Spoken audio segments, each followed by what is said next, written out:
So in the end, we all right, everyone. We're going to get started. And I ran. I'd like to first invite everyone here to the event and everyone in the audience, and also to our audience online.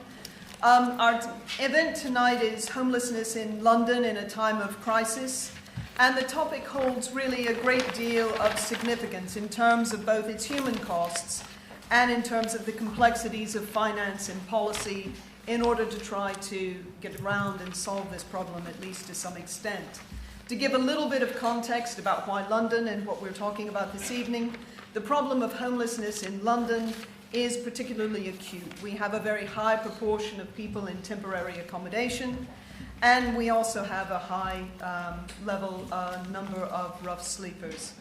And this is coupled with, as many of you will know, especially those of you who are students who've just come to the LSE, we have a particularly acute housing crisis. It's hard to find accommodation. And with this, it's actually hard to find acceptable accommodation for for people who need temporary accommodation. In London's local authorities bear the brunt of this increased cost quite frequently. As an audience, we're really very fortunate this evening to have a great group of speakers who are here from policy and practice, from academia, and from the third sector. To start off with, we have Christine Whitehead, who's an emeritus professor of housing and economics at the LSE. She's also deputy director of LSE London, and she's worked at the interface between academia and research and policy for all of her career.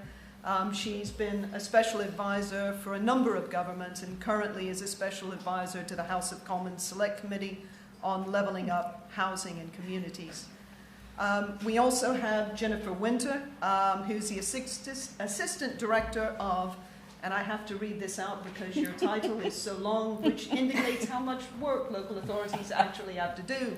She is assistant director of benefits and housing needs at the London Borough of Hackney, responsible for homelessness prevention, procurement, management, and maintenance of temporary accommodation, rough sleeping, and associated commissioning for supported accommodation, provision for those with complex needs, and the administration of housing benefit and income maximization. Is that all of it? Yes, okay, for now. You're sure? We also have Pam Orchard, who's worked in homelessness, the sector since 2003. She has been the chief executive for the Connection at St. Martin's since 2017, and she has been leading really ambitious strategies to introduce a new approach for the charity's services.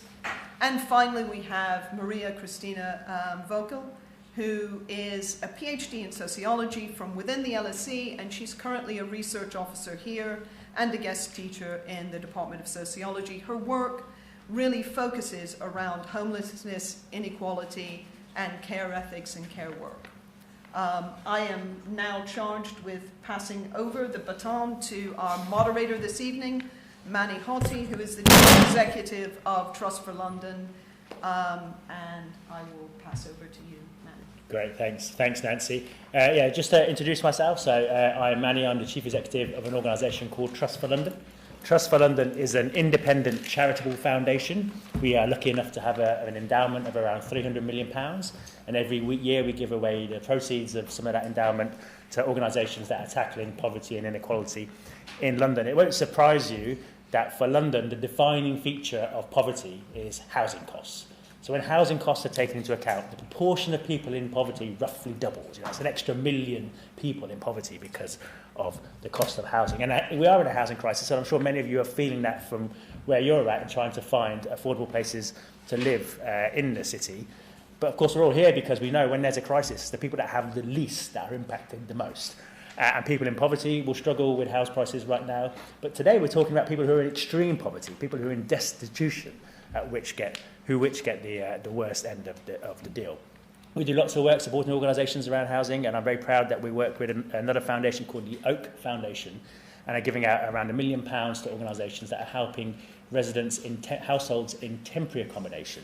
As we all know, that often temporary is the misnomer in that sentence. We're supporting organisations on the ground like London Gypsies and Travellers, who are supporting Gypsy, Romany and Traveller communities in temporary accommodation. The Magpie Project, which is in Newham and surrounding boroughs in East London, which supports mums and children who are living in temporary accommodation. And Just Life, who are working with local authorities like Hackney to bring together sort of temporary accommodation action groups to try and influence the way policy is done. And we're trying to bring all of the organisations we fund together to be a sum of their parts, to try and influence the debate around housing and the housing crisis, and particularly those in temporary accommodation. So really looking forward to today's discussion, really great speakers. I'm just going to warn the speakers, you've got 10 minutes each. I might be kind and give you a couple of extra minutes if you're being interesting. If you're not, then you will get the 10-minute warning. I don't know how I'm going to do it. You'll be over there, I'll be over here. You'll find some kind of noise coming from this direction. So I'm going to hand over to Christine. We're going to do 10 minutes each, and then we'll come out for questions to the crowd and also to those online. Which is the easiest one. Thank you very much. I managed to make this work. Yes. Good. Hi. Just because I mean, I've been working on this sort of area for an awful long time, and unhappily it's getting worse rather than better at the present time.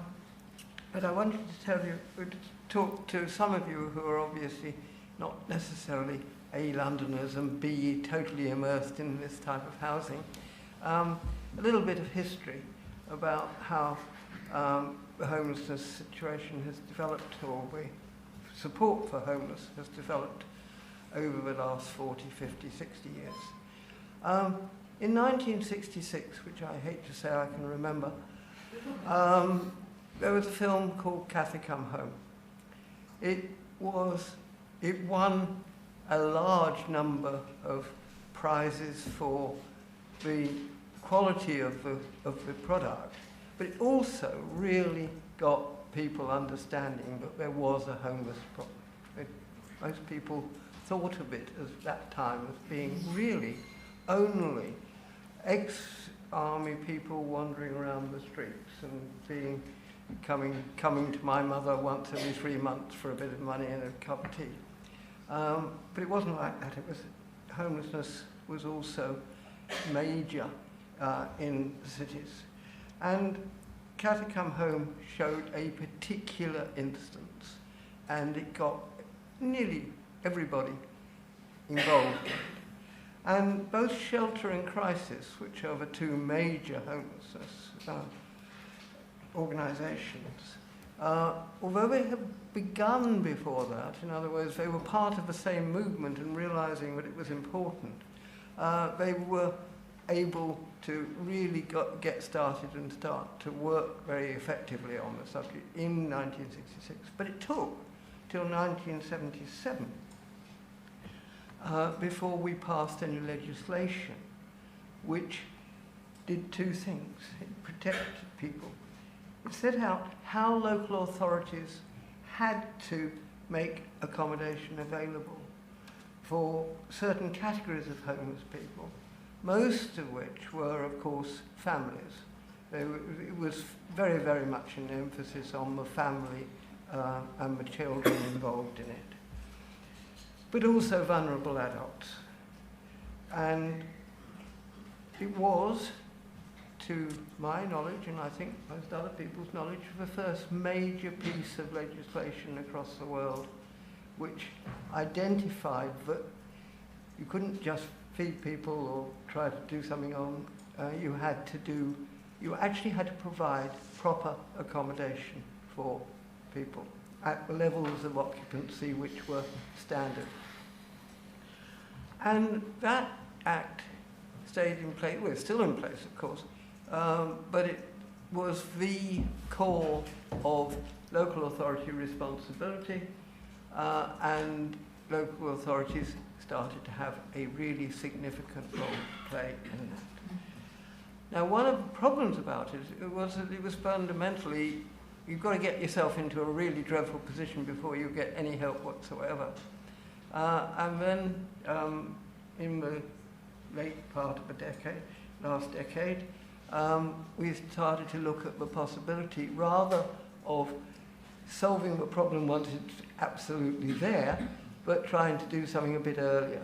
So people could come forward to local authorities for assistance 56 days before they were being kicked out of their accommodation.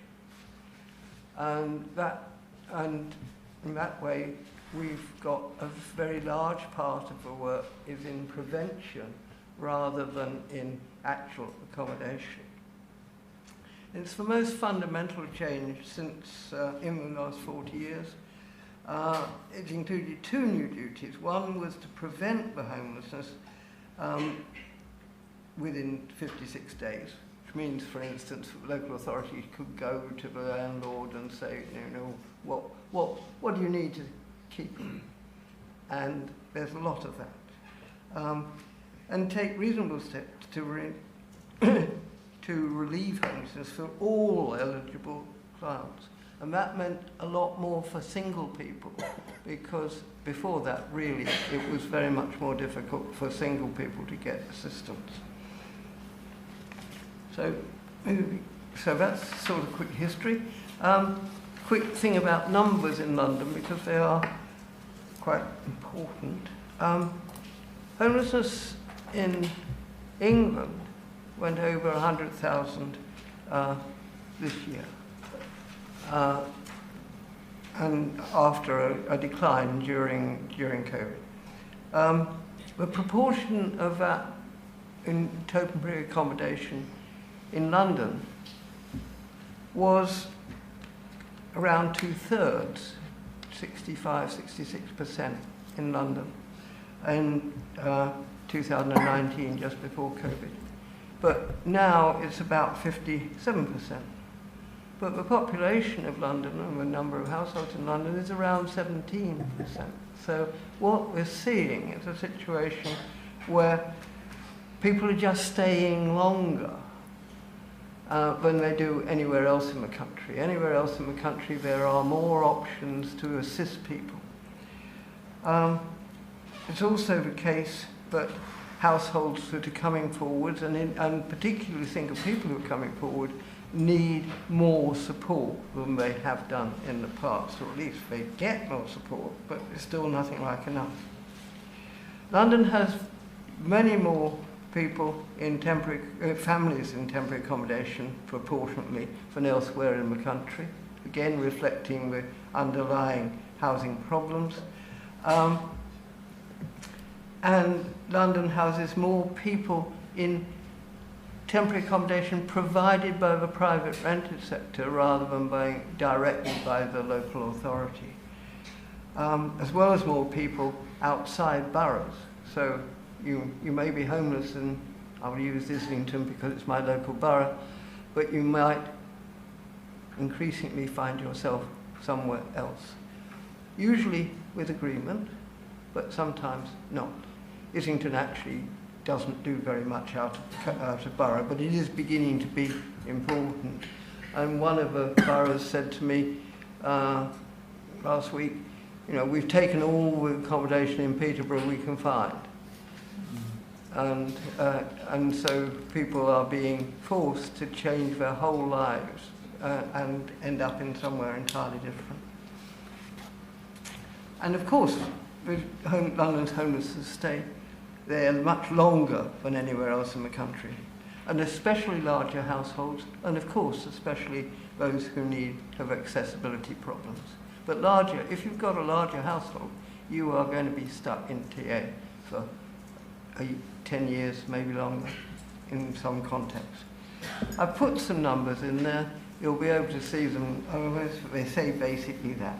But London has a hell of a lot larger proportion in TA simply because they stay longer rather than particularly because there are other differences. So, given that it's local authorities who've got the requirement to look after people, what are they finding? Homelessness acceptances, that is, ones that local authorities deem to be homeless, are not much above the countrywide average, as I've already said.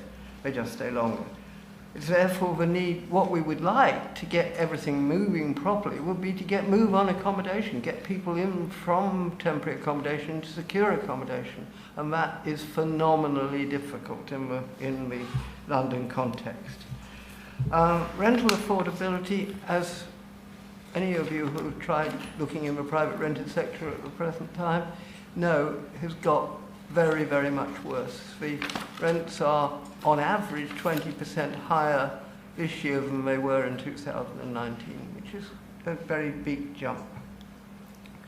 And fewer than 1% of the advertised properties actually have rents which are below the local housing allowance. And for those of you who don't know what the local housing allowance is, it's what you basically the state will pay if you have no money.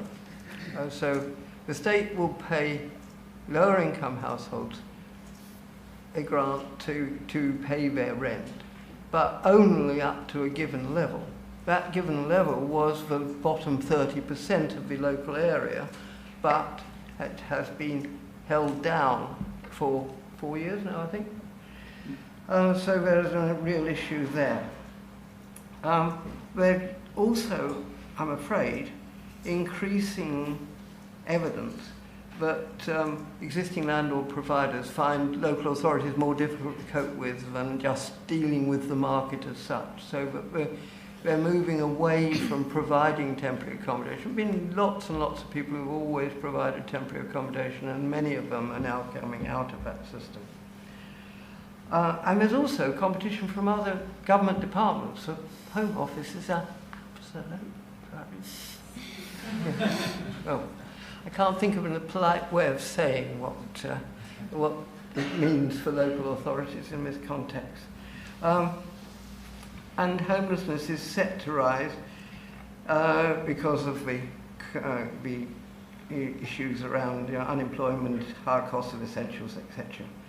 And of course the fact that the government is technically going to go through with the Rental Reform Act, Reform Bill now, means that a lot of landlords are thinking about getting out.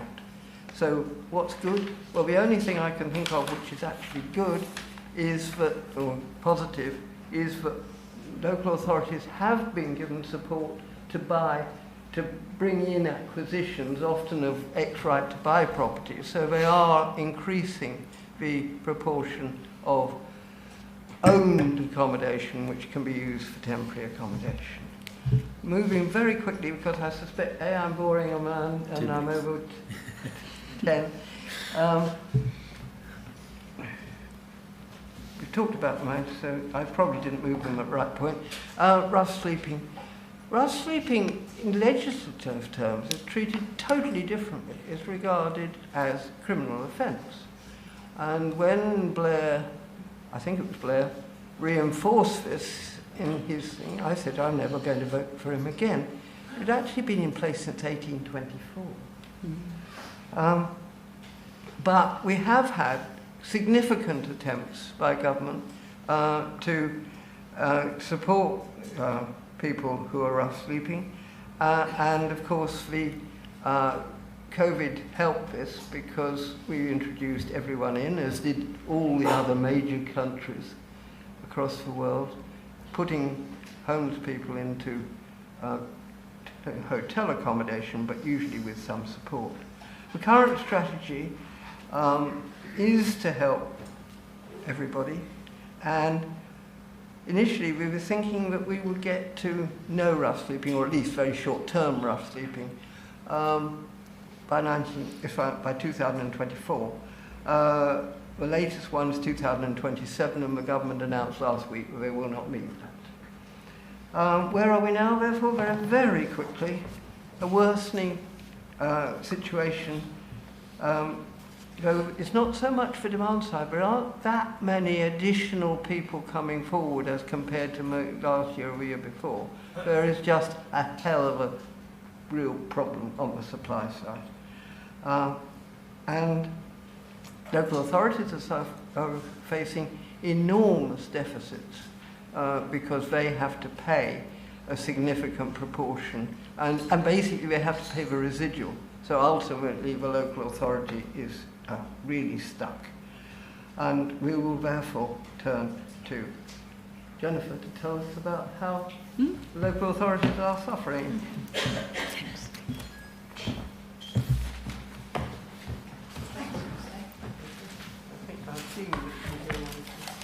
Yeah. Brilliant. Hi everyone. I'm Jennifer Wynter and I work for Hackney Council. I've got about 32 years experience within councils, and I'm lucky to say that I haven't been in homelessness for the whole of my career, because it's a really difficult job. I have, however, got staff who have been working within the homelessness sector for over 30 years. And they are quite clear that what they are seeing and experiencing now is the worst that they have ever seen it for the residents that we are supporting that are destitute. I think I speak for all of us, and I think I speak probably for a lot of the civil servants that we deal with as well, from the Department of Levelling Up Communities and Housing, regardless of whether you're statutory services now or your third sector supporting people. I think it's clear to say that we all agree that this situation is not acceptable. It's really not. It wasn't 10 years ago, and it's got much worse since then. Councils can't provide neat and quick answers. It's impossible. This is a deep, complex, systemic crisis that's going to need real solutions from a range of cabinet, government departments. It's going to need a very real cross-government approach to solve. And what we've found is that piecemeal and short-term funding, which is what we've been given up until now, has actually not fixed the problem, and a lot of the times it makes things much worse. I've got some stats here for you. This is just based on councils in London, and these are averages. So we're seeing that London councils are going to have to find about £500 million worth of savings next year. It's £400 million this year, but it'll be £500 million next year. And that is just to balance the books. That's just to ensure that we don't have to serve a Section 114 notice, which is a notice which is telling people that if you don't sort your finances out very quickly, you're going to go bankrupt. And you will have seen over the years that over the last year, there are a lot more councils finding themselves in that position. Thurrock, Slough, Woking, Croydon, more recently, a couple of months ago, Birmingham, one of the largest councils in the UK.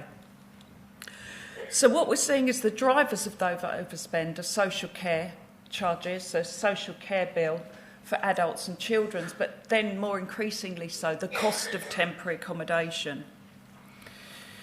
In Hackney, we spend about £12.5 million per annum on temporary accommodation, and I think we could all agree that we could find better ways in which to use that money than housing people in what is so-called temporary accommodation, which is not stable. The funding I get from government covers less than 50% of that bill. So that bill has to be found through the powers in which councils raise their revenue. And that's council tax, parking, all the other ways we raise business rates. And that gap is getting harder and harder to fill for a lot of councils. Hackney Council is now receiving 45% less government funding than we did previously. So these are massive sums we're talking about. What we're finding is that the cost of delivering services is getting higher and higher. We're also finding that people that are presenting as homeless to us have got more and more and more complex needs, severe and multiple complex needs. And that means they need more support. We're seeing massive increases in those fleeing domestic abuse and coercive control, those with severe mental health conditions, and those also with substance abuse. But what we're seeing is a lot of people have experienced a lot of trauma to get to that place. And that is single people and families, parents alike. My staff are compassionate, we've had to find that our workforce within the homelessness sector has had to develop skills that we never thought they would need. Suicide prevention skills, trauma-based practice, strengths-based workshops. You know, we're having to completely retrain all our staff so that they are equipped to support people adequately. And at the same time, because the job's getting harder and we've got less to give in the way of accommodation, we're finding that we have staff shortages across the board. It's a crap job, frankly. Nobody wants to do it. It's really hard because you don't have what people need. And the threat and the occurrence of moral injury for staff is growing. This is a bit of detail on Hackney. I'm going to whiz through these. So this gives you an indication of why we're in a housing crisis. In Hackney, we don't just have a housing crisis, we're at the epicentre of it. So we had the recent accolade of having the steepest house prices increase in the whole of the UK in the last 20 years. We've lost that crown now, thankfully. It's gone to Waltham Forest. But it still means that those residents, literally overnight, have found that they can't afford to continue to live in the place that they were born.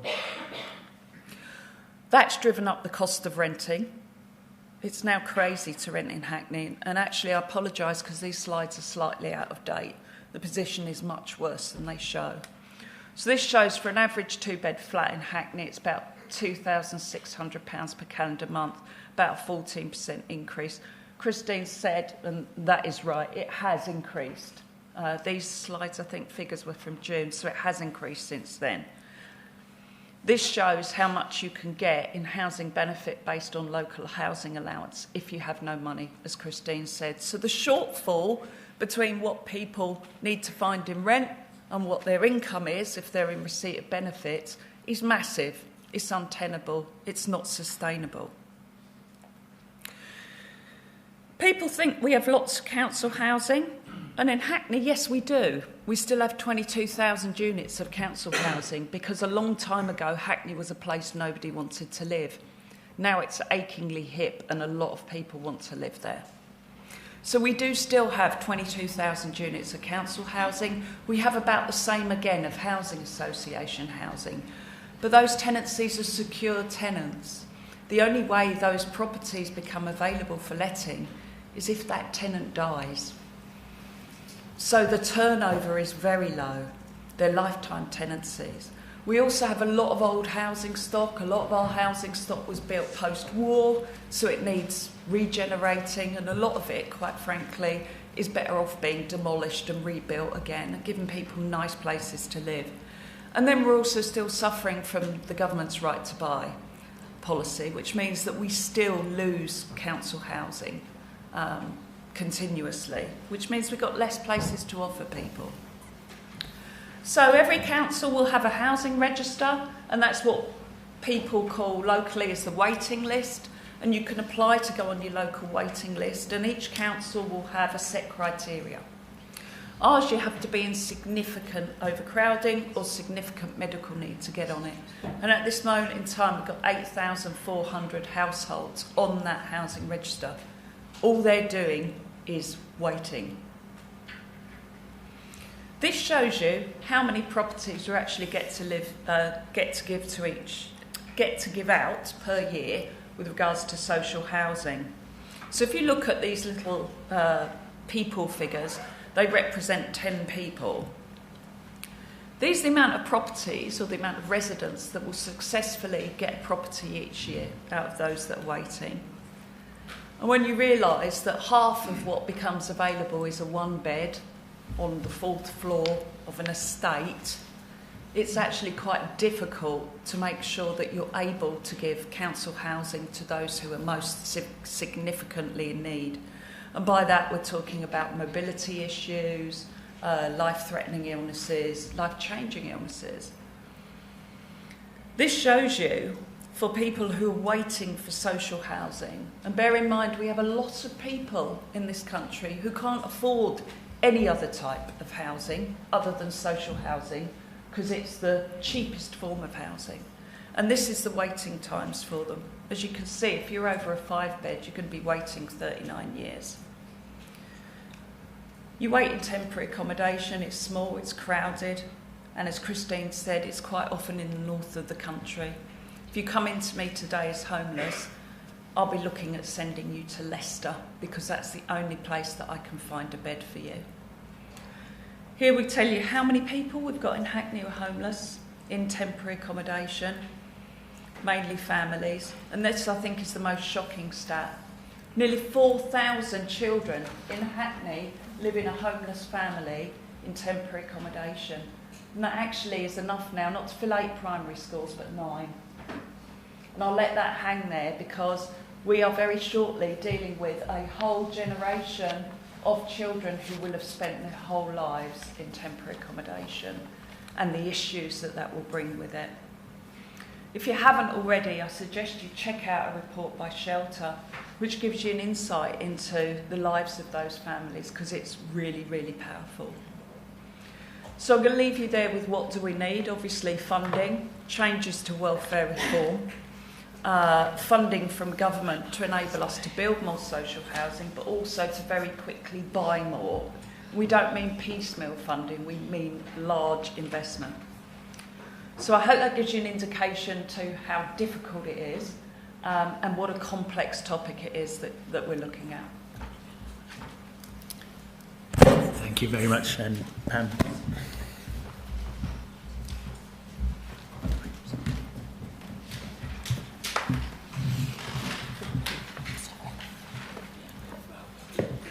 So I hope no one thinks I'm here to cheer you up, because I'm really not. Homelessness is very bad, and when I make that statement, I mean it's very bad as an experience for the people to whom it happens, but also comparatively speaking, I think you can see it's very, very bad. At the moment. And this debate so far, this discussion has been framed around temporary accommodation, and we've got a really good in-depth sense of a lot of the issues there, but we're also talking about rough sleeping. So I thought, it being like my kind of specialist subject, I would talk about rough sleeping, although I'm very happy to chip in on any of the other stuff when people are asking questions. So I'm going to say a bit about what rough sleeping is, why the problem is getting worse, what the consequences are for people who are sleeping rough, and what I think would make a difference in policy terms. And also I'm going to end, because, you've got to go away here with some cheer, haven't you? I will give you a few hints and tips about things that I think you can do as individuals to respond to the issues. So rough sleeping is the most visible form of homelessness, and it relates to people who are roofless rather than necessarily people in hostels, bed and breakfast, overcrowding or otherwise illegal accommodation. The official statistics for rough sleeping occur through an annual benchmarking exercise which normally takes place in the autumn every year, and local authorities will either literally go out and count people sleeping rough or they'll do an estimate. There is a raging methodological debate about that goes on in the sector. And normally they find about 4,000 rough sleepers, which is generally about a tenth of the number of people in England that you might find rough sleeping in a year. So we're talking about 40,000 people. And those were the kind of numbers in 2022. So in London, there is a wonderful shared database called Chain, which has been commissioned by the GLA for over 12 years, and it captures data on people found sleeping rough by a local authority commissioned outreach service in all of the London boroughs. And London had just over 10,000 rough sleepers in the last financial year, which is about 25% of all of England's rough sleepers. Now, Westminster normally has between 20 and 25% of London's rough sleepers, that's sort of 2,500 a year. And the St James's ward in Westminster, where we all are right now, gets about 40% of Westminster's rough sleepers. So we truly are officially in the epicentre of rough sleeping in England. You must be delighted. About half of London's rough sleepers disclose a mental health condition. About a third disclose a mental health and addiction issue. 51% of London's rough sleepers are not originally from the UK, although most have a right to be here. 17% of rough sleepers are women, and that is a slowly growing trend. We aren't actually sure why at the moment. Change defines rough sleepers in 3 categories. People who are new to the streets, which is about 65% of the London figures. And then there's an interesting group of people who are living on the streets for more than 2 years, which is about 20%. And then all the rest, the kind of remaining 15%, are people who are moving in and out of services, like temporary accommodation that we've been describing earlier. So in Westminster, there's a different pattern, which is really interesting, because over half of Westminster's rough sleepers are returners, so people going in and out of services. And then there's about 300 people who've been living on the streets for more than a couple of years. So basically, Westminster's got more of the complicated people, if I could just put it very simply. Rough sleeping in London in this year, when 22/3 was up 21% on the previous year. And in this quarter, in quarter 1 of this year, it was already up by another 20%. It's terrifying. Homelessness is rising because we haven't been building enough affordable accommodation since the 1970s. So as a result, we've got too much demand for the housing supply we've got. And alongside this, as has already been described, we haven't adjusted housing benefit for those most reliant on state support to be able to compete in this difficult market. Therefore, those people who are reliant on benefits are at an even bigger disadvantage, and this is exacerbated by some landlords illegally discriminating against people on benefits. If you then layer in mental illness, addiction, criminal convictions, that sort of thing, rough sleepers present as a poor risk to any type of landlord in an already very competitive market. Even if it were possible for everyone to be allocated decent, affordable housing, I think we would still have rough sleeping. And this is because, as has already been described really well so far, it's closely connected with complex trauma, usually in childhood. It's becoming really common to hear stories in the media about infants and children dying at the hands of abusive parents. A father and his partner have been found guilty of the killing of a 6-year-old. The boy was tortured, eventually dying of a head injury in Solihull in June 2020 while in the care of his stepmother. On the day of Starr's death, she was found lifeless and pale at the pair's flat in Keighley. A post-mortem examination would find evidence of catastrophic, unsurvivable injuries. Their likely cause, punching, kicking or stamping. This act of violence was not a one-off. It's really shocking. In 22/3, there were 456 serious incidents involving children reported by local authorities to the Child Safeguarding Practice Review Panel. Of these, 201 involved the death of a child. What kind of life would these children have had if they'd survived into adulthood? Well, quite a lot of them are sleeping rough on the streets of London with undiagnosed, untreated and severe mental health problems. They're self-medicating with street drugs and alcohol. There is a link between the struggling public services, GPs, A&E, police, and the rise in rough sleeping.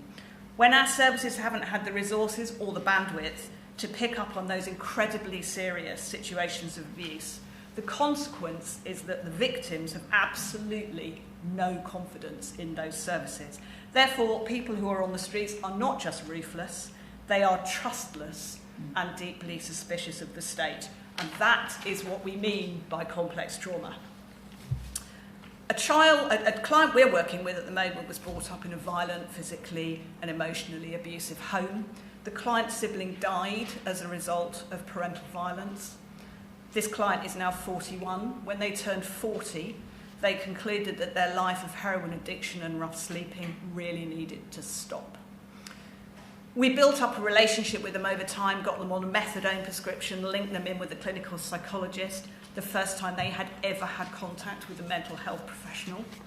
And the person is now in temporary accommodation and doing much, much better. Life expectancy for rough sleepers is 47 for men and 43 for women. The impact this small but highly vulnerable group has on A&E, the criminal justice system, mental health and addiction support, housing, benefits is immense. And I'd also like to highlight the human cost, the life of suffering and wasted potential for the people who are sleeping rough. And we as a society are struggling with the consequences of the rise in homelessness. Limited resources, as we've heard so well illustrated, both statutory and voluntary services, have systems which are geared towards managing a demand that massively outstrips the supply of both housing and support. If you're homeless, you will usually spend time in a number of different temporary accommodation housing options, a couple of hostels, you might move into a supported flat in the medium term, and then maybe move into a longer term tenancy. Now, I moved house in 2020, just before the pandemic, and there's a reason why moving house is identified as one of the 3 most stressful things that people experience, alongside divorce and the loss of a close relative or friend. Our homelessness response system involves people with demonstrable poor mental health, having to sort of restart and move several times before resettling permanently. And we are making an absolute ordeal out of someone's crisis in the response system. So charities, faith groups and families can't be the backstop picking up the slack, but that is often the case at the moment. And our response is just not adequate to meet the needs that we're presented with. And it's not the fault of local authorities. You've heard from Jennifer very clearly what they are doing. It's also not the fault of the police, the health and the social services. It is a reflection of long-term policy decisions in housing and public services over a long period of time. It's taken us a really long time to get into this situation. It's going to take us a long time to get out of it. We're coming up to Christmas, which is the time of year when most homelessness charities do amazingly well with their fundraising. Think a bit about the images that are presented. You'd be forgiven for thinking that giving a rough sleeper a Christmas dinner and a party hat and maybe help to get a job will inexplicably lead to them going into a new home come January. And I really need to dispel the myth that the response to homelessness by charities should involve distributing food and sleeping bags or running night shelters. Homelessness causes most of us to feel very uncomfortable, and the immediate humanitarian responses are practical and they're tangible, and they are more easily within our gift. However, they do not deal with the underlying causes of somebody's homelessness. There were about 40,000 people estimated to be sleeping rough as I sort of started my talk, and about 2/3 of them will actually get help very quickly to resolve their situation. The 13,500 or so who are left make up less than 0.3% of the population. The support system doesn't work for them. They're living on the streets, they're returning back to the streets after periods in service provision, and as time goes on, I find it easier to boil down very quickly the core solutions in 3 points. Number 1, more affordable accommodation, who knew, with sufficient housing benefit and long-term support from a trusted individual or service provider. Number 2, access to more flexible, high-quality treatment services for mental ill health and addiction. And then number 3, particularly in London, because the proportion of people sleeping rough who are not originally from the UK is so high, remove the no recourse to public funds restriction for people with unclear immigration status so they can get the support they need. And if rough sleeping causes you discomfort personally, and I'm guessing that you wouldn't be here if you didn't think about it and worry about it, here are some suggestions. Get yourself really well informed about rough sleeping. It is brilliant that you are here and hearing from us. There's a lot written about rough sleeping, and alongside academic research, read books. I recommend Stuart, A Life Backwards, and Poverty Safari. Volunteer in an organisation that's already doing something about homelessness in the area where you live. Do not try and start up something new. Show that you care. publicly. Join the social media feeds of the homelessness organisations that have been mentioned this evening already. You can join ours if you like. Connection, Crisis, Shelter, Homeless Links and Mungos. The policy asks are there. Share them in your networks. Look out for the London Charter to End Rough Sleeping, which will be launched later in November. Sign up, get your organisation, your employer, your bank, your local authority, anyone, get them to sign up. We are better together.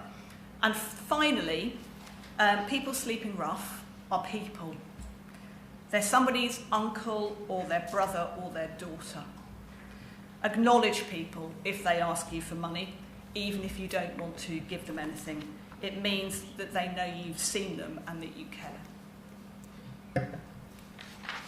Thank you.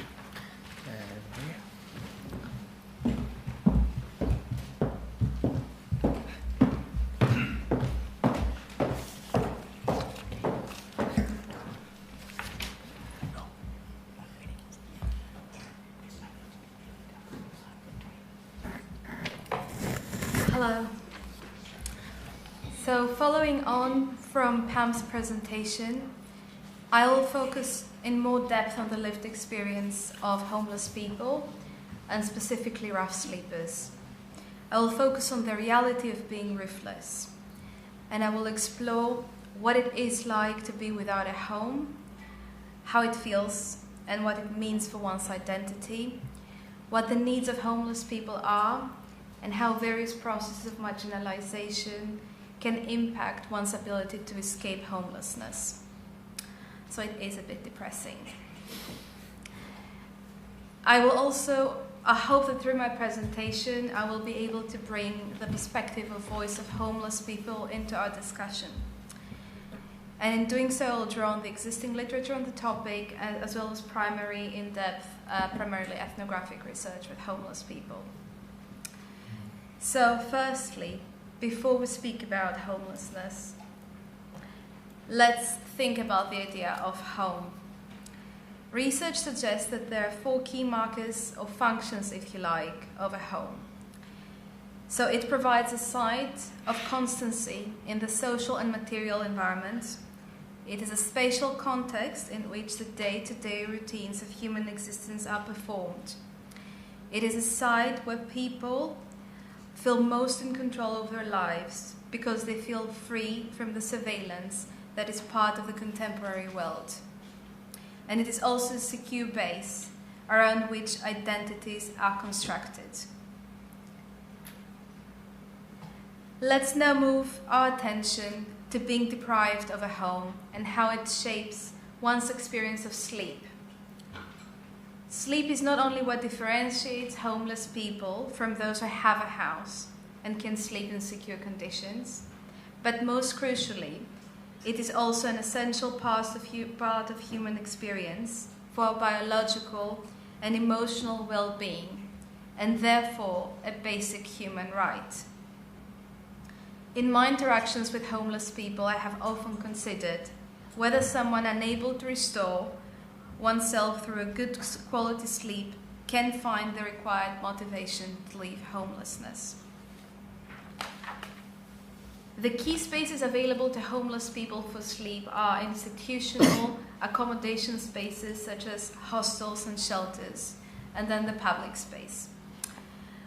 Hostels and shelters constitute temporary spaces of sleep that cannot provide the residents with a sense of safety and privacy. In contrast, these spaces require homeless people to conform to rules, routines, and timetables that can lead to patterns of institutionalization. Therefore, hostels and shelters may provide warmth, water, food, and access to support services, but when inadequately resourced, they can be experienced as spaces of confinement, powerlessness, and insufficient levels of safety. In the public space, such as at entrances to churches, pavements, or under buildings, homeless people are only able to engage in what has been described as half-sleep. In describing this unenjoyable and disrupted experience of sleep, some rough sleepers mention that during the night, only one of the eyes is sleeping and the other one must remain wide open. or that their eyes on their face must have appeared closed but were fully alert behind closed eyelids. Interwoven with an ever-present risk of victimization and threat, this experience of disturbed sleep increases a generalized sense of anxiety, fear, and panic amongst homeless people, which consequently can cause serious health problems and impaired social functioning. Indeed, one rough sleeper I spoke to said that a person's good quality of sleep constitutes half of his very being, and rhetorically asked, "How can you be sane without sleep?" These experiences point to a crucial dimension of homelessness, namely being without a boat, without a space over which one has territorial control and therefore a space to store belongings and fulfill other basic needs and safety, and access clean lavatories and showers.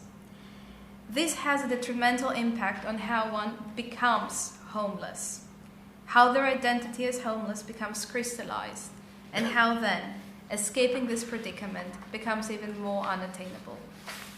Unable to access clean toilets, homeless people, and specifically women, highlighted feeling utterly humiliated when they had to relieve themselves in the public space. This can result in a violation of self-respect, self-dignity, and the dehumanization of self-perception. Not being able to store one's personal belongings, which may also include items of sentimental value, such as photographs of the family members, may mean that starting work may be impossible, as one would risk storing their belongings in an unsafe location and having them stolen. Being stuck in one spot also means that homeless people cannot easily maintain relationships with others, and therefore they experience extreme feelings of loneliness, something further accentuated by the cutting of ties with family and friends. For some, this has been described as a strategy which allows them not to reveal their predicament, as it constitutes a source of shame and embarrassment, and consequently compromises the self-dignity, self or inner worth, and how they were perceived and treated by themselves and others. Gradually, what becomes evident is that homeless people are stripped of the identity they had prior to becoming homeless. Their connections with family and friends are interrupted.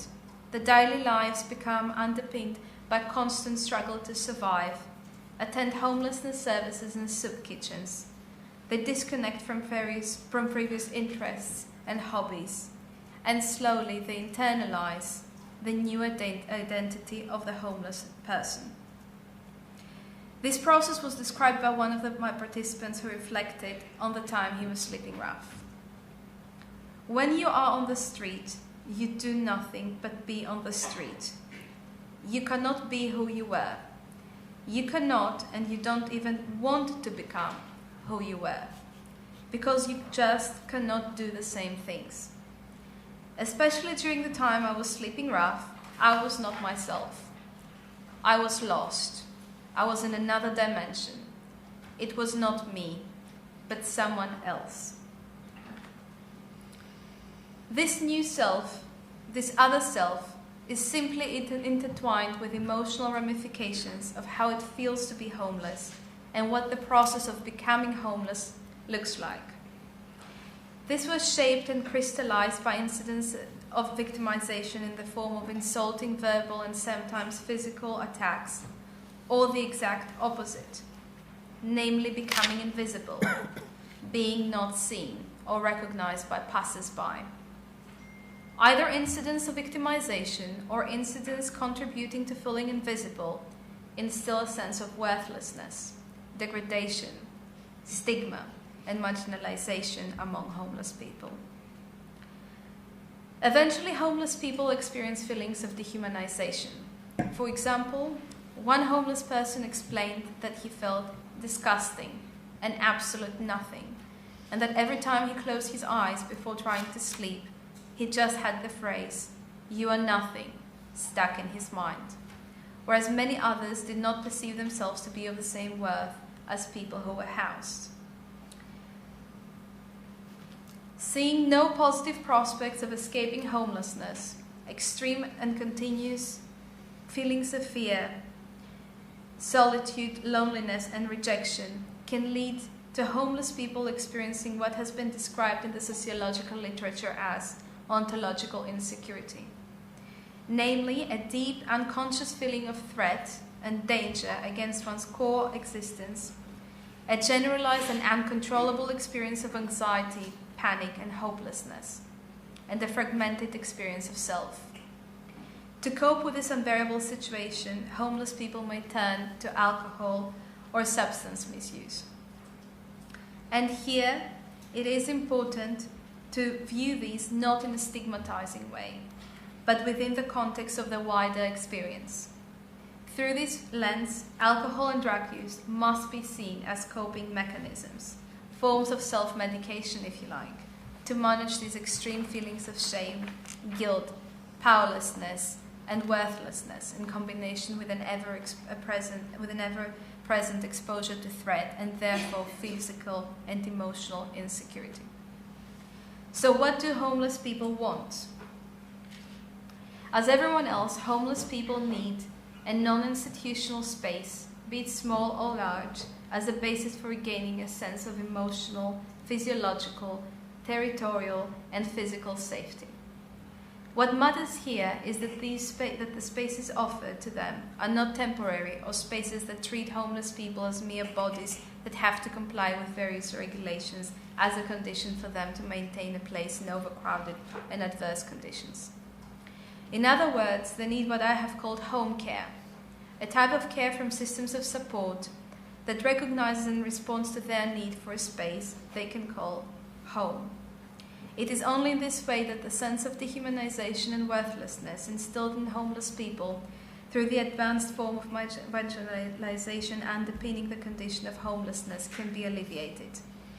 It is only through offering them a sense of safety and a context that removes feelings of worthlessness and powerlessness that they can become motivated to work with services, escape homelessness, and rebuild their lives. Thank you.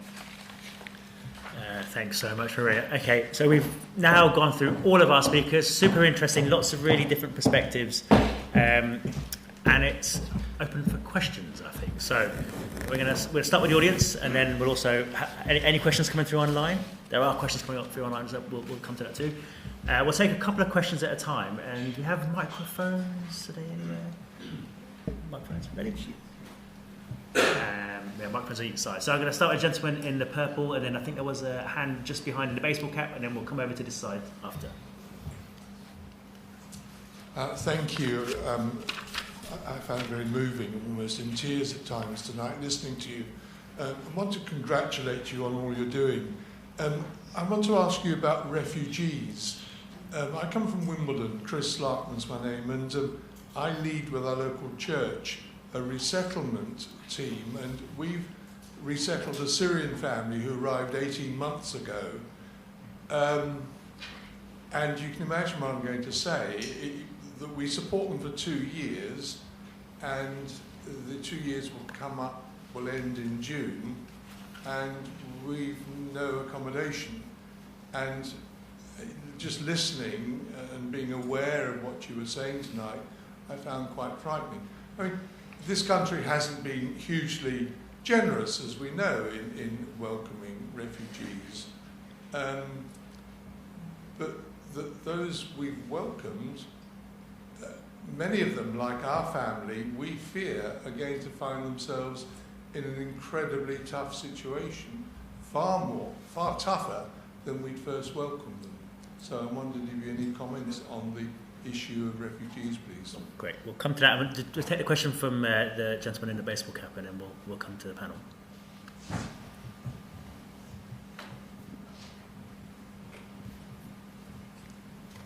Thank you for your talk.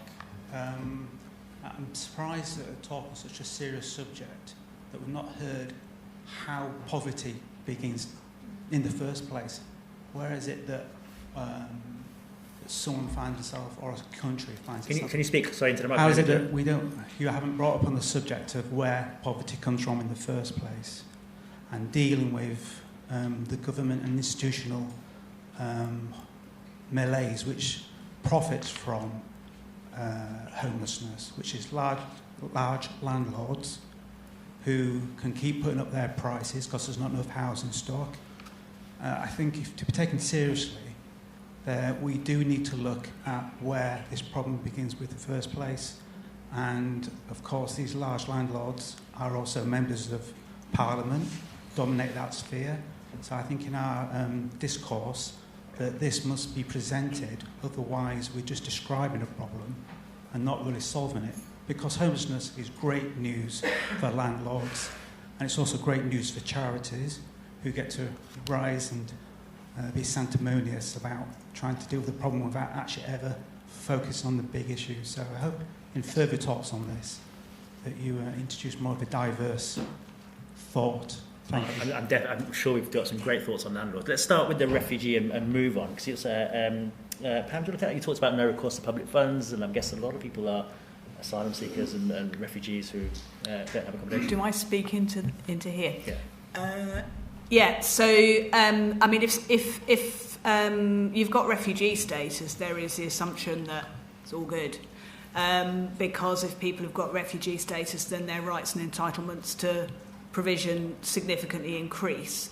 I share your concern about what might happen with that family when your 2 years are up. It's really I mean, they will be affected by all the same housing issues that we've described are faced by people who are experiencing homelessness. And I wish I could offer a cheery solution to you, but I'm afraid I can't. But I just recognise the issue.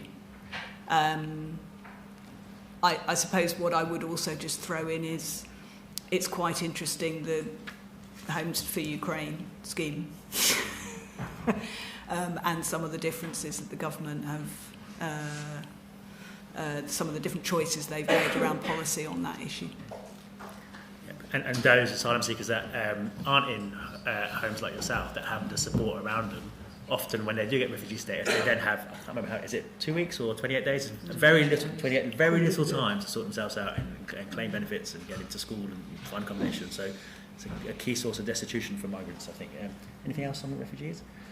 Chris, do you want to deal with the landlord one? Because obviously, basically the gentleman was talking about profiteering from landlords and how that's part of this and how that's baked into the system, and perhaps a part of the solution is really to remove that aspect of this at its source. I think it's a very difficult one, like every other question will be. The vast majority of landlords are not making vast amounts of money, and they are being reasonably good. And 65-70% of landlords do not put the rent up, while the same tendencies is there over the country as a whole. But where we're talking quite differently is there is a subset of extremely bad landlords who know how to work the system, and very often not doing anything which is technically illegal. So I think there is an issue about looking at how we can better support the tenants in those situations. But I'm afraid that usually or often it's poverty and poverty, rather than vast amounts of money being made. Yeah, and the gentleman clarifies a bit. Large landlords acknowledge that, but we'll move on to, there were some hands over here. So we'll take the lady in the front in the white top and then the lady behind in the orange jumper. Yeah. Thank you for your really interesting presentations. I'm from New Horizon Youth Centre, one of only, I think there are only 2 day centres for young people experiencing homelessness in the whole country, one of them in London and one of them in Brighton. And we're sorry to give everyone another statistic, but more than 129,000 young people last year were presented to their councils as experiencing homelessness. We know that might only be 50% of the actual problem for young people. But are there any specific solutions that the panel would like to see for young people to try and reduce that number in the coming years? Thank you. Thank you. And then 2 rows behind.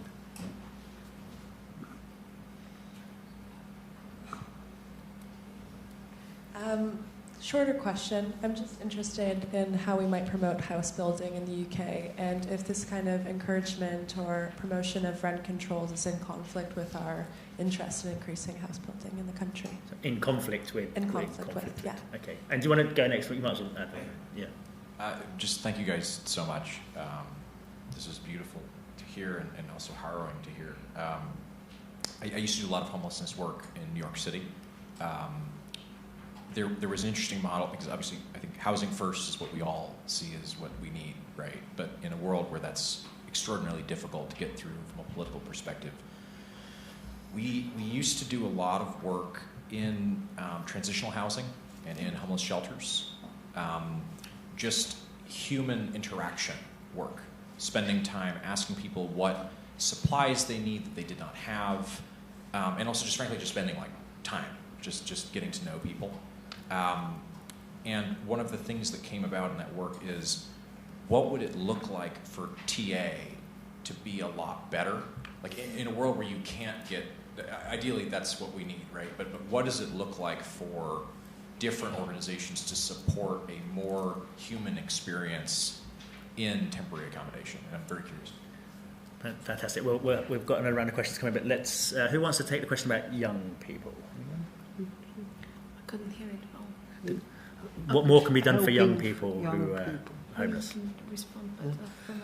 I do think that we do have an issue in the context of what do we, we've got legal requirements around under 18s and over 18s, and those are not necessarily what reflects the reality of what's going on in this context, and it is a massive issue. It's also the case that when in the old days when we had a general household survey, most young people technically slept rough now and again, and so you've got to distinguish in anything which you say or do about the ones who are at risk as opposed to the ones who are having fun in the most extreme situation. Yeah. But there are legal frameworks, and we need to. I don't know whether they're ideal by any means. Can I come in on that? Yeah, Jennifer, then Maria. In Hackney, under 25s is our fastest growing cohort of people who are presenting as homeless. Yeah. We're seeing that predominantly because they're being evicted from family and friends due to conflict. We've got huge amounts of overcrowding in the capital, and of course that increases stress and pressure at home and familial conflict. So it's hardly surprising that we're seeing that increase. It's just really difficult. They're yet another hugely important group of people who have a very distinct set of needs that we have to provide for. In Hackney, we've just put in a bid to government to set up our first Housing First scheme specifically for under 25s with 10 units of social housing accommodation. We've yet to hear if we've been successful with that. Government are trying to beat us down on the price because apparently we're far too expensive, but hey, we should find out in the next few weeks. Yeah. It is the case, of course, that, and it's only really coming out in the statistics now, that people have been overcrowded throughout COVID. They've just had enough. And the kids are now 21 instead of being 17 or whatever. And the number of, last child or one of the children being kicked out is phenomenal. Do you want to add more, Maria? Is it specifically for young people? Yeah, removing that the housing benefit restriction around people being under 35 needing to have a shared room rate would probably make a bit of a difference, I think. Yeah. I suppose what's interesting about this is that a lot of this is still about basically managing not enough houses. We just haven't got enough houses. And if we had more houses, there'd be more places for people to live, and it would be easier to delineate different housing responses for different groups of people.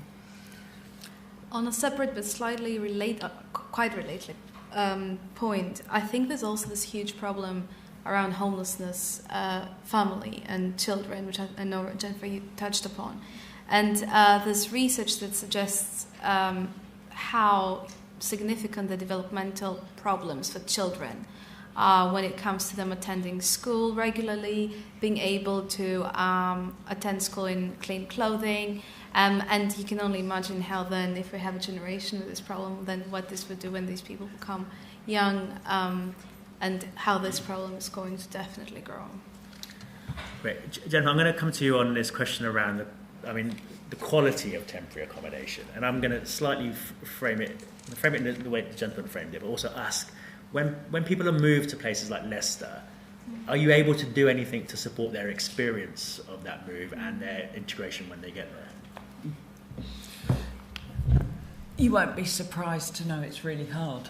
If you can picture yourself pitching up at council offices in complete despair with 3 children, only to be told that the closest place we can find you to put you is Leicester, and you can't look at it beforehand, and you need to say whether you're going to take it now or not, because there's another family sitting over there who are behind you, who if you don't take it, will take it. That's very much the experience. What we do find is that families that are homeless can quite often find maybe a sister or a family member or a friend where they could potentially stay one more night on the floor, and they would rather do that and us keep looking to see if we can find somewhere closer. So in practice, that's what tends to happen. We are as supportive as we possibly can be. We do try and do things like video viewings. We pay for people's travel costs to get them to and from temporary accommodation. We make sure that there are school places available locally, that the local authority has school places. We give them details around the GPs and how they can link them into services. And of course, statutorily, we need to notify that local council that we are placing somebody who is homeless in their borough for them to make a decision on what they do. There are lots of rules and regulations about who you can place away from their home borough. And obviously our aim is not to place anybody that we don't think will be able to cope outside of their home borough. So with our families, a lot of our families in Hackney are large families. A lot of them also have caring responsibilities for extended families who might live in a different home, thereby saving the state on adult social care funding. It affects so many different areas of people's lives. They might have mobility and disability issues as well. You layer on all those factors and all those possible variables, and it's really hard to find anywhere, even up north. Yeah. But, better TA, we're doing a piece of research together with Trust for London on better temporary accommodation in London, and I'm really proud to be able to say that, in my opinion, I think Hackney has delivered some of the best temporary accommodation that is available in London. We've spent millions investing in our own portfolio of stock to enable us to keep our homeless families in borough. Whilst they're in hostels, the hostels look like studio flats. You wouldn't know they're hostels from the outside. They look like a block of apartments. And it enables us to keep people close. It enables us to keep children safe and close and in school and with their peer groups. And we also work really, really closely with our community and voluntary sector to make sure that support network wraps around those families. Christina, I know you want to say something briefly. Just very, very quickly. I think one of the, I'm sure that Hackney is brilliant and there's never any problem, but I have seen too many expensive flats in expensive parts of West London where it would sell for 2 million, but it is unusable by the people from TA because they haven't thought about what they need, their security in a quite different way from somebody who's in charge of where they're living, etc. And I find this horrifying, the amount of poor quality Not because the property is bad, but because of the way that it's not linked to the people in any real sense. There are no official planning standards for temporary accommodation, so there's no specifics there. There are for social housing, but there's not for temporary accommodation. Later on next month, Morris & Co., who are an architect's practice in Hackney, have been doing a piece of research and will be releasing a report around recommendations for government about what they think temporary accommodation standards around planning is needed. So look out for that. Great. I will come to the online questions in a second and then back into the room. We've got about 12 minutes or so. We'll definitely come back. But just very quickly, Christine, you're a housing economist. I think that's right, isn't it? Yeah. The link between building houses and rent controls. Can you give a snappy answer to that? No. There is no doubt that traditional rent controls reduce the amount of available stock over a period of time. They don't do it necessarily immediately, and so the rent controls can benefit for the first 2 or 3 years, or maybe even longer. But there is no doubt, and we can see this from places like Berlin, which put in a very hefty rent control. Building just went down, and we've got examples of that from 1890 through to now. But there are ways in which we could do much better for rent stabilisation than we're doing at the present time. Yeah, fantastic. And we're going to take 2 questions from online, maybe? Okay. Hello. There's a lot of praise coming in online. A lot of people saying thank you for what's been a really interesting and informative panel. There are 2 questions I think I'm going to go for. So there's one from somebody asking on behalf of a friend. They've said that they're an academic on a 0 hours contract, and they've found that when they've tried to access renting through the private rental sector, they've been consistently denied because they're on 0 hours. And so they were wondering, and I thought I'd particularly ask Dr. Wynter and Pam, whether they had any advice for what this person should do. The other question that I thought was very interesting, with the time that we have, is for the whole panel. Many people remark the pandemic as evidence of our capacity to end rough sleeping. Is this a myth, or are there lessons to be learned from the response from the sector? Was this an exceptional situation, or is this something we could genuinely replicate and make permanent? Fantastic. Anyone want to provide some advice to the individual?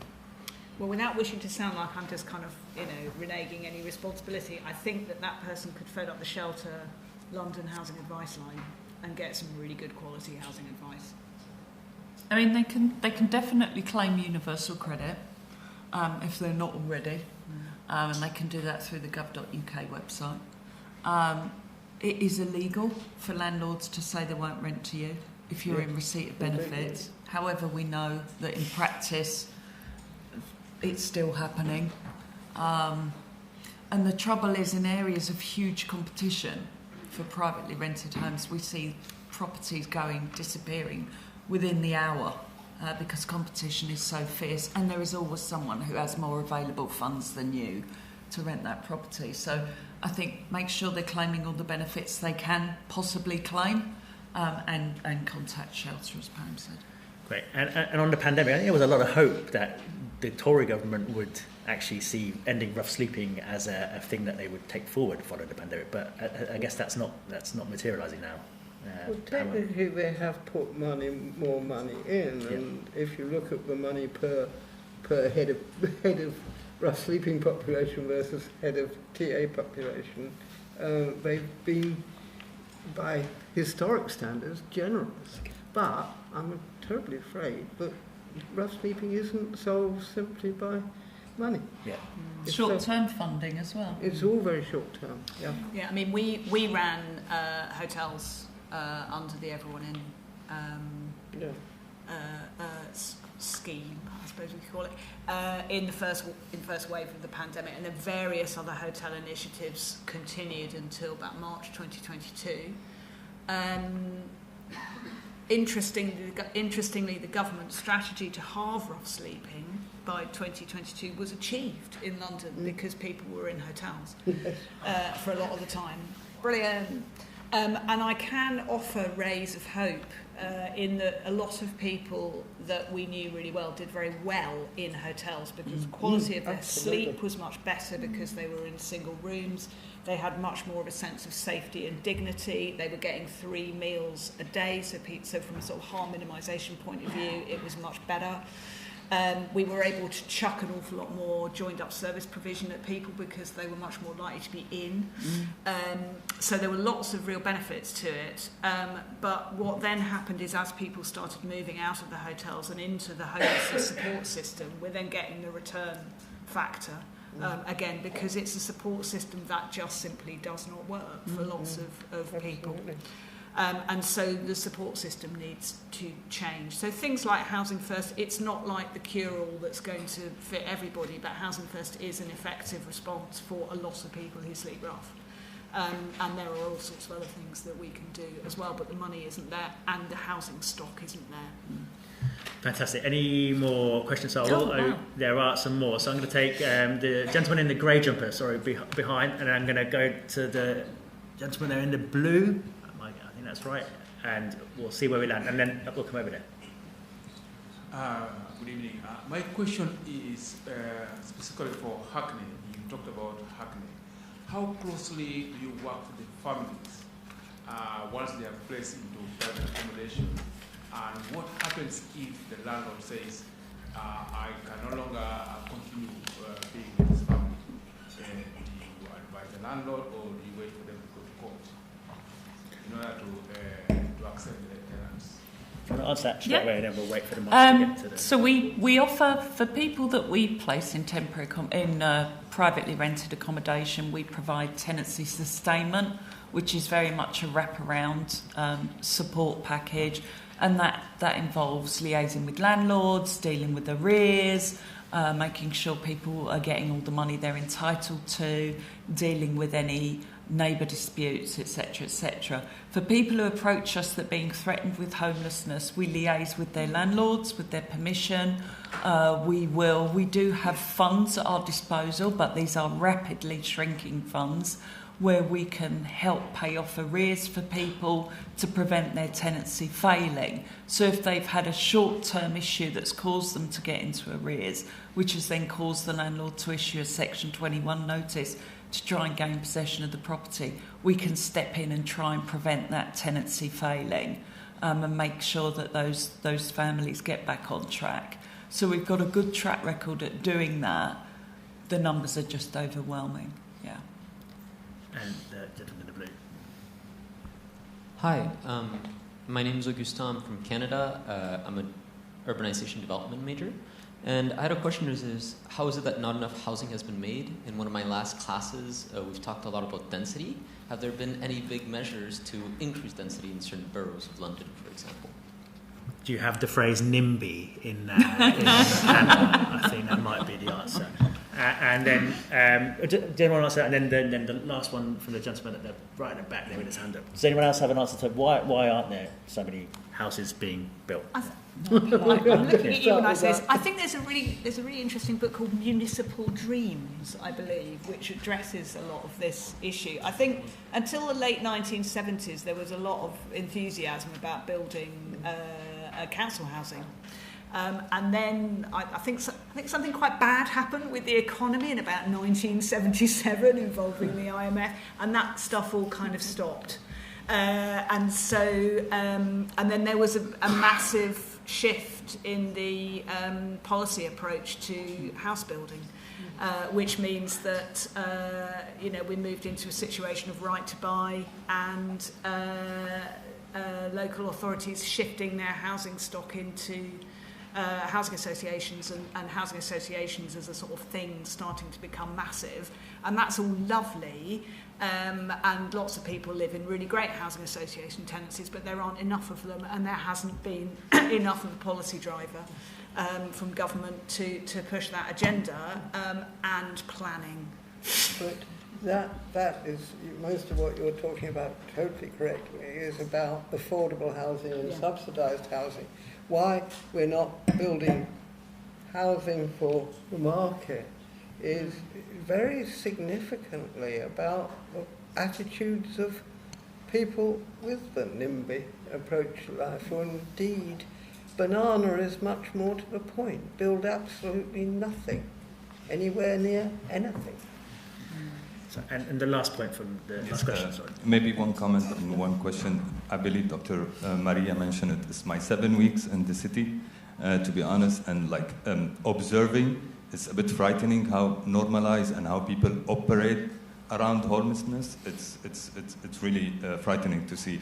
And my second, my question is, many mention like initiative and charity and policy. I want to ask, like, how can, for example, just the simple idea of just give them cash, of course, acknowledging there is housing demand, acknowledging the mental health cannot be solved, but universal basic income can provide this platform, not only to give them, humanizing them and give them dignity, but also it feels like it's also a platform when social movement can unite to fight poverty, malnutrition, dependency on food banks, domestic violence in a certain extent. And I feel, what's the panel think about UBI as a solution, maybe, or a starting of a solution? Thank you. Thanks so much. And we'll just take the UBI. Anyone want to come on UBI? Every time I come to LSE, someone asks a question about UBI. By the way, but any sort of points on cash transfers? Pam was going to come in then. I think you should ask. I don't have very much. This is like the worst answer ever. Some people I know and respect really like it a lot. I don't actually know what the impact would be on people's ability to pay rent, because it doesn't resolve the issue of there not being enough houses, because you're still basically playing around with demand massively outstripping supply, which is the fundamental and to issue. be honest, it usually ends up with it being less well used. Yeah. And as a country, we are many, many decades from the public accepting any kind of changes to welfare as radical as that, I'm afraid, is where I sit on this. Yeah. So I think the issue requires a radical thinking. Absolutely. So I'm going to hand over to Nancy for a radical thinking and maybe some wrap up. I was going to just wrap up. Yeah, okay, that's fine. I Take that please one. no. Yes, yeah. And I'm going to just sit here while I do it. Yes. First, I think we should all thank our speakers and the people who have come to talk to us this evening. You guys have been